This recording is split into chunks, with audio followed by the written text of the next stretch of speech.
HTH is proud to be fueled by BioSteel, produced locally in Windsor, Ontario. Zero sugar hydration, no artificial additives, performance focused, trusted by athletes with eco-friendly packaging. Visit biosteel.ca and use the promo code CRISPYHTH, all caps, to save 20% off your order. That's CRISPYHTH to save 20% on biosteel.ca.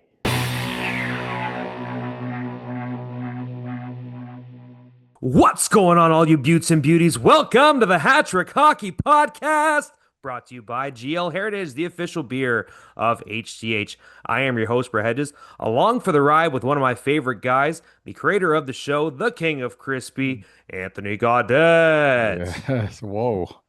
And Intro. special guests today from the Tilbury Bluebirds ahead of a very big weekend in their NPHL series against the Alvinston Killer Bees. Number 42 in their programs, number one in your hearts. Carl Florence joins us on the show. Carl, thanks for being on the show. Yeah, thanks for having me. Glad to be here. No problem. Before we get into the interview, make sure you guys support our sponsors because they support us. Make sure you get 20% off your order at biosteel.ca using the promo code CRISPYHTH and get 10% off your order at Howie's Hockey Tape with the promo code HTH Podcast. Make sure you follow us on all of our YouTube, or all of our social media channels, and subscribe to our YouTube channel as well. Carl, good to see you. Yeah, glad to be here, buddy. Yeah, how often do you get that Billy Madison reference when people are talking to you? Carl, Yeah, good to see you. quite frequently, I'd say. Actually, it's quite a lot, to be honest. That's awesome. For people that don't know, Carl is a good lad. He's a beauty that plays for the Tilbury Bluebirds, and they're in the midst of a playoff push right now. But your hockey journey, Carl, is pretty fun. One that I've taken a deep dive in. You are an Essex County boy. You're from Kingsville, correct? That's correct. Yep. Yeah, born and raised. You played for the Kingsville Kings growing up. Tell us that story. Where did you start playing hockey? Well, I played for Sun County, and then honestly, I moved to Exeter and played for Huron-Perth for a couple years. Okay. Came back and played for Sun County, and then for Kingsville, obviously. I played there my rookie year, and then I played maybe 2 or 3 games. The second year, I kind of ran into a little bit of trouble and didn't play hockey for a little while. hmm I was unable to, so eventually I came back and I ended up playing in Sweden. But again, that's about 10 years ago, or no, 20 years ago, right? That's exciting. Yeah, you could say that for sure. I think Ant's queuing up some questions for you. I well, think he's I just mean, jumping in the you know, bed to get to interview you. I mean, the being a Kingsville guy and me being a Harrow guy just down the road. So growing up those minor hockey days, was the rivalry just as bad for you guys as it was for us? In what sense? Like I said, I honestly, Like I it never. was just every game we played, it was just nuts. There was a lot of, well, like you always fight a little bit and stuff, but there was like lots of fighting. There was like, I don't know, games were always tight, and it would always be just drag out, knock each other down type games every time we played them. I fucking hated going to Kingsville. Yeah. Like I said, honestly, I didn't play in Kingsville until junior. I played Mhm. Sun County until Oh, so you just from like right like small up? from I think I played in maybe Pee Wee or Oh, okay, so that's maybe my pretty young. first year Pee Wee maybe. hmm Honestly, I can't remember really, but pretty well from when it first started, I think. Mhm. But again, like I said, I bounced from here on Perth and back to Sun County. And then, like I said, I played junior for a couple years. And then, like I said, until I kind of, like I said, I ran into trouble. I couldn't, hmm was not able to play hockey for a while, about 4 or 5 years. Um, and then like I said, I went to Sweden and played there. Um, so that was definitely a lot of fun for sure. Talk to us about how you got hooked up to go to Sweden because you said you were out of the game for a little bit. It Yep. seems like a pretty big jump to be out of the game and then going to play in D2 in Sweden. Yeah. So again, like as soon as I kind of I started playing hockey again, obviously it was playing a lot of pickup leagues, men's leagues and stuff. probably like 4 or 5 times a week, I'd say. I ran into a good friend of mine again. His name's actually Blake Martinick. He actually does. He's running a junior B hockey team out west now. So he's doing pretty well for himself. And he's like, hey, listen, like I'm going to go to Sweden. There's a couple teams that we're going to go try out and see if if we can make a team or something.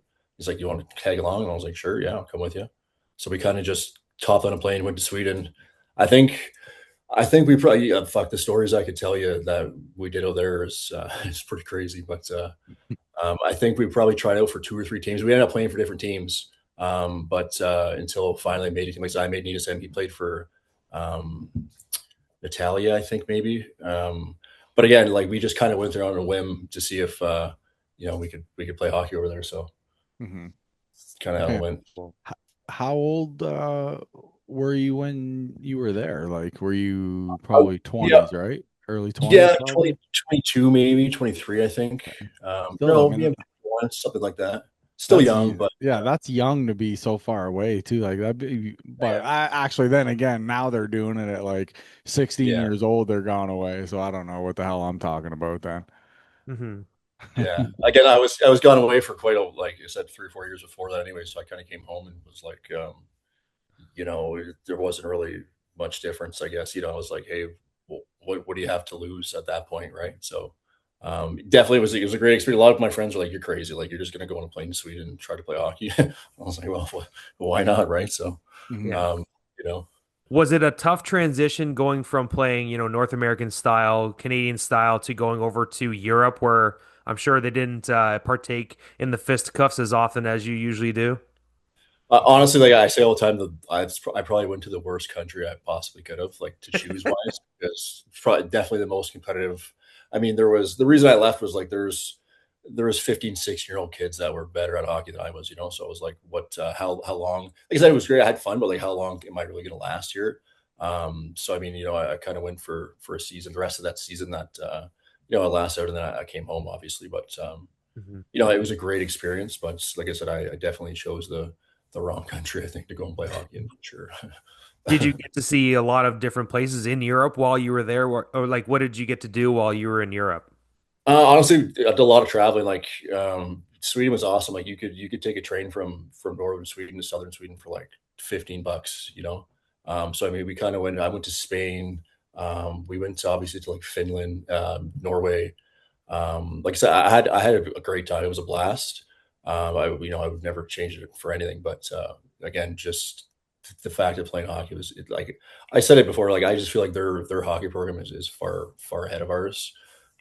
It's like a relegation type league. So like you could be a Division 6 team, and you could potentially become an SHL team if just by moving up and down. Hockey there's like it's so much more affordable than it is to here. Like it doesn't really cost much. There's no restrictions. I guess there isn't here now either. But if you don't make the team in your local town, like you have to go to the next town to play hockey. So it's definitely it's just much different. All the kids build it together. Like when I was there, everybody stayed in a one condo unit. So it's like a huge building with there's like the teams from the U6, 7 teams all the way up to the pro teams. Like everybody stays in the same dorms. So it's pretty it was pretty great. That'd be nuts. Yeah, it was awesome. Sometimes you're on the ice, like especially the guys from out of town, like out of country, like they expect you to be on the ice, like with the U16, U17 teams, like they want you on the ice all the time, right? So honestly, it got to the point at the end where like when it was time to come home, I was kind of like sick of playing hockey to say because you're on the ice 5, 6 times a day sometimes, like but I mean, like I said, it was great. The even just outside the rink and was incredible there. So Mhm. honestly, I wanted to stay. Like even if hockey finished, I think I stayed there for an extra like 3 or 4 months.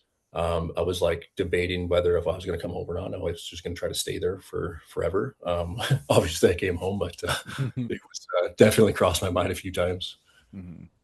That's incredible. Mhm. Man, how did you how did you end up getting mixed up with the birds? So like how did all this like cuz to me Yeah, like you just fucking popped out of nowhere. I'm like, who is this guy? Like I yeah. had no So clue. So I kind of, like I said, I was kind of been I played in pretty well, maybe 3 or 4 different men's leagues here. Well, obviously, I would say, majority of the most competitive ones. And again, obviously, like I play the same style in men's league as I do for Tilbury, right? So you could see how that would kind of like go over with a lot of people. Yeah. A lot of guys are like, yo, this guy's a fucking retard. Like it's men's hockey, like you're trying to fight guys and like run around and hitting people. And it's like, hey, this is how I play hockey. Like it's just the way it is. So, Deno kind of approached me and said, hey, like, you want to come play for Tilbury? You're like, come give it a shot. And I was like, yeah, well, of course. Like I could hit and fight, and like guys aren't getting better. I mean, some guys still do, I guess, but not like playing men's league, right? So it's a lot more fun for sure. Mhm. That's Um, was not like that it was intimidating, but it was like when you came up to the NPHL level, was it like, okay, I gotta step my game up for a bit, or had you already been playing at that level a little bit and just It's gotta, it's definitely a lot quicker for sure. yeah. Like I said, even since honestly, since I've been playing here, like I'm kind of a little bit older too. Like I'm not like some of these young guys that could probably play 4 or 5 times.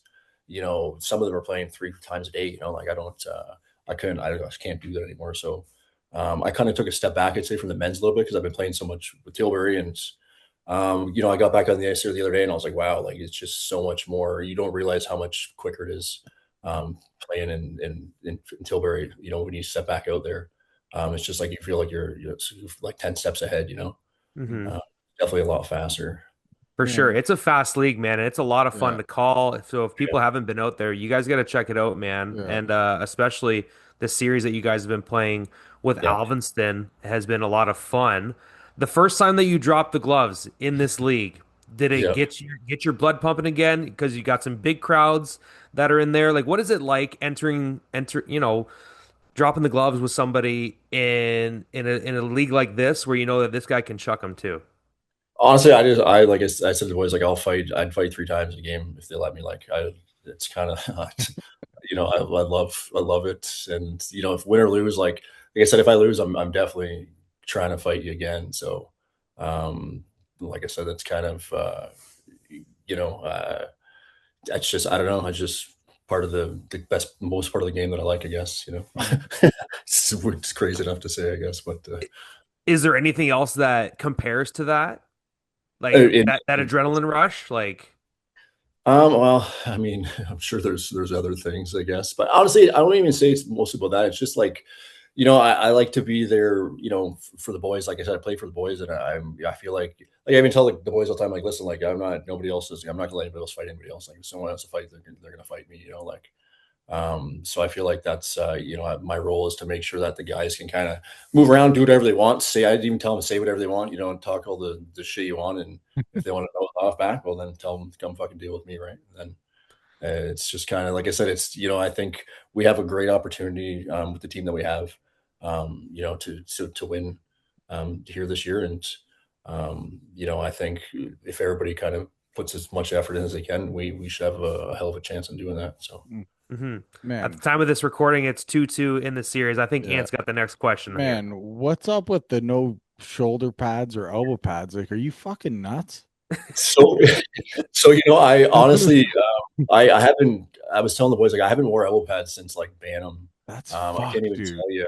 So now I have to wear shoulder pads and elbow pads because Alvinston complains to the league that it's. I guess technically, according to the rules regulations, you're supposed to wear elbow pads and shoulder pads. I guess. Again, I don't know why you would complain. Like if I was playing against somebody that wasn't wearing equipment, I would just try to go out and hurt them. I wouldn't complain to the league and have them to wear the equipment. So, it is what it is. But it's kind of funny. The last game, a couple of the guys in their team were like, "Oh, like, well, you got shoulder pads on now, so you can't fight anyone." I was like, "Well, you could try if you want, but Yeah. obviously nobody wanted to take that on. So we'll try again next game." But well, I don't know. We'll see.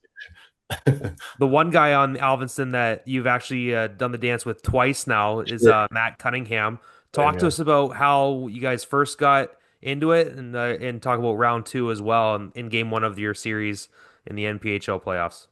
So you know what, honestly, Cunny's he's a stud. Like we chatted actually quite a bit, after You and can during. tell there's respect between you two. Yeah. 100%. Yeah, I have the utmost respect for him. I mean, it was kind of like the game was kind of getting chippy that first time in Alvinston, and we're kind of on the ice, and I'm kind of looking for somebody to get into it with. And Kenny comes up and asks me to go, and I said, "Well, fuck, of course, yeah, like sure." Obviously, like I said, we kind of got into it. Honestly, I felt like he got the better of me that one, so it was a little bit. Even at the end of the game, I was kind of like, I felt like my pride was a little bit hurt, So I said, the next time I'm gonna get him next time, and the second game there, you see where we're lined up, we're kind of chit chatting, and we kind of come up and I was like, hey, like, can we get one? And he said, well, coach wants me to wait, but he's like, I kind of owe you one, so like if you want to go, then we'll go. And I said, okay, well, let's just wait for the puck to drop this time, because the first game we dropped him before the puck dropped, so we got kicked out, right?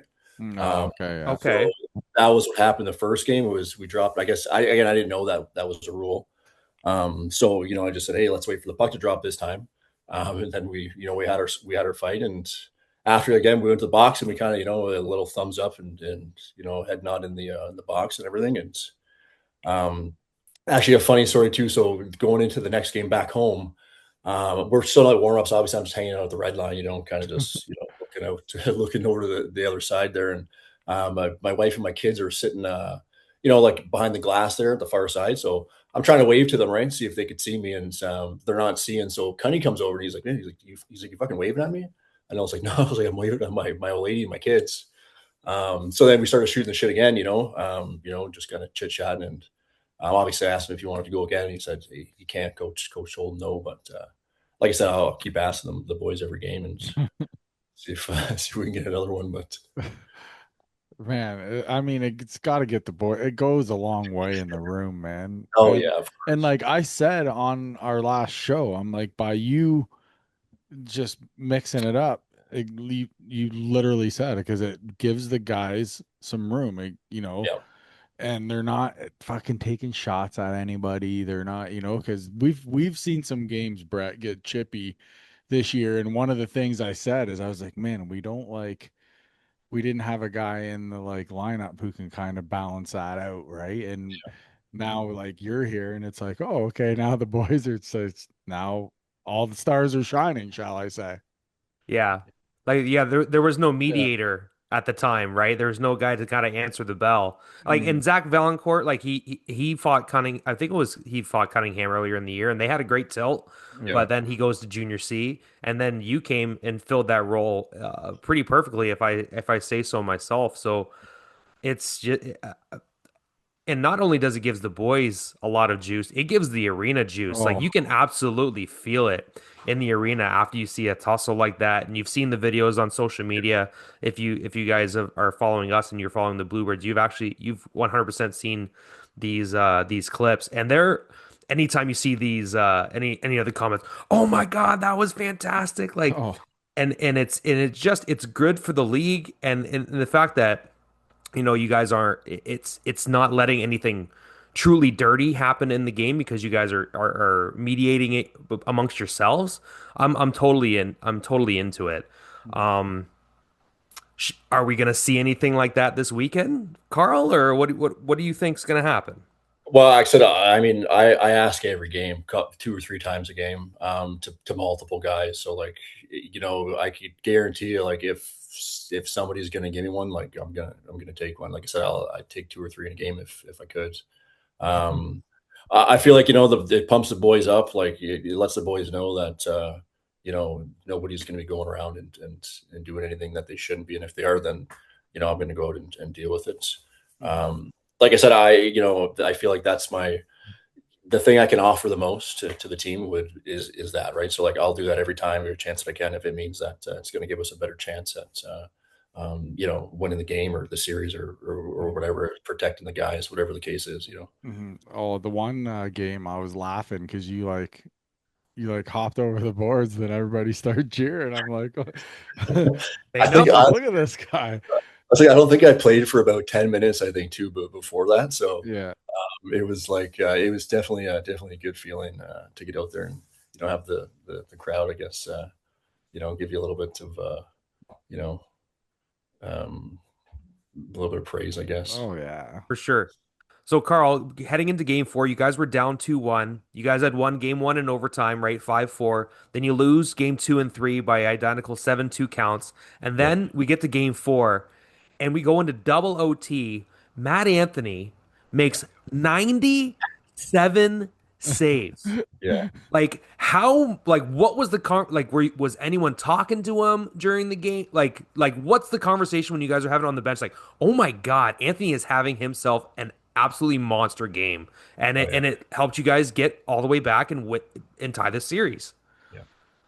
Yeah, just a complete stud. Like honestly, I don't know how anybody makes that amount of saves or like even just that amount of activity. I mean, like how long that game was.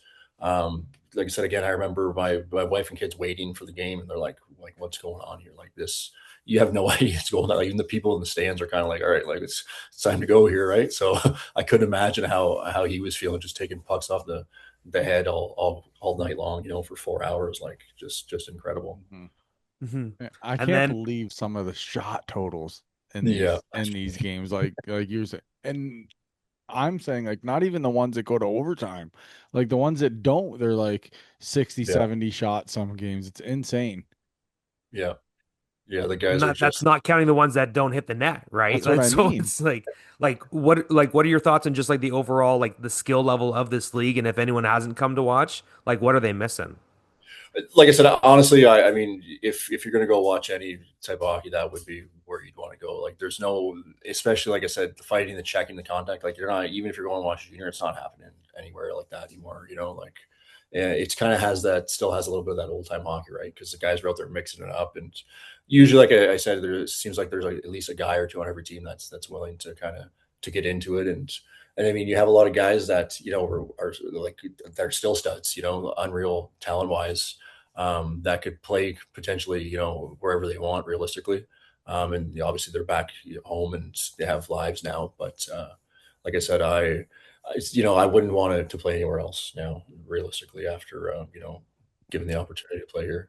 Mhm. Um, One of the things too is like all the former pros in this league, right? Like there's Shrimp and Prust, and like there's just like you guys that played overseas. There's guys from the OHL, college and university. Like there's no like everybody. What's nuts is when I say the team's name, hey, come out, watch the birds, this and that, whatever. Sometimes people don't even know who you guys are. I'm like, what? Then I just start educating. I'm like, you yeah, know what? That's it. If I'm standing here and you don't know who they are, then I'm gonna teach. But now, like the crowds are starting to get good now. Like as the series goes on, and like I'm expecting you guys to have like packed house Saturday night. oh yeah, Mhm. yeah, I mean, either way on Saturday night, Carl, it's going to be an elimination game. Either you're going to be up 3-2 Yeah. or yeah. Alvinston's going to be up 3-2 and all the chips are on the table on Saturday at game 6. So I'm hoping you guys get a really big crowd. What about you? I'm betting that we're going to, like, I bet you I know at least 15 or 20 people that are going to be attending that game, just that I know of personally. So I could imagine, if all the boys have that, then we're gonna have a ton of people there. So Mhm. I feel like every game since I've been there the crowds have gotten larger.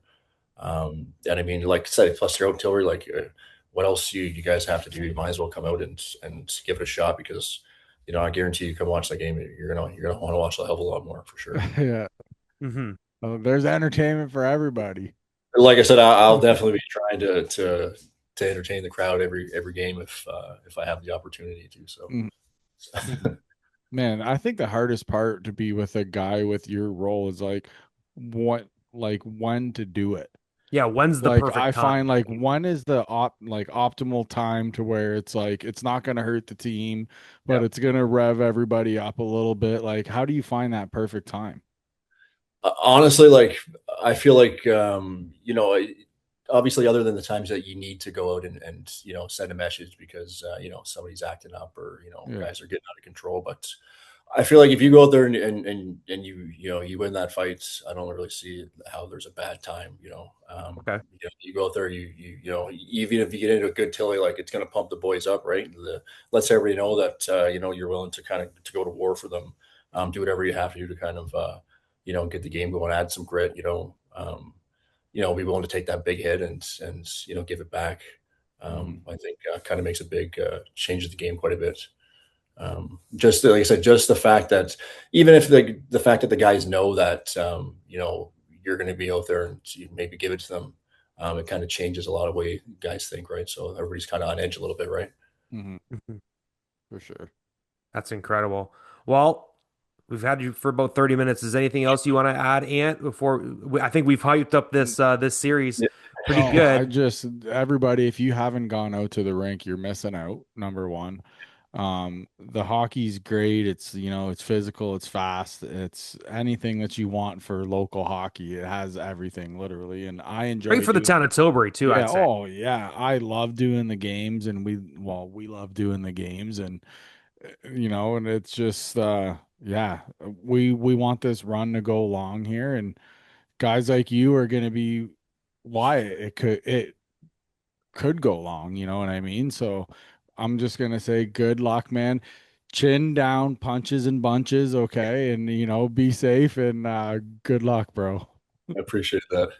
Thank Well, you. it says that he's a contractor and a carpenter, but you'd think this guy was a welder the way that he welds guys' eyes shut, games, right?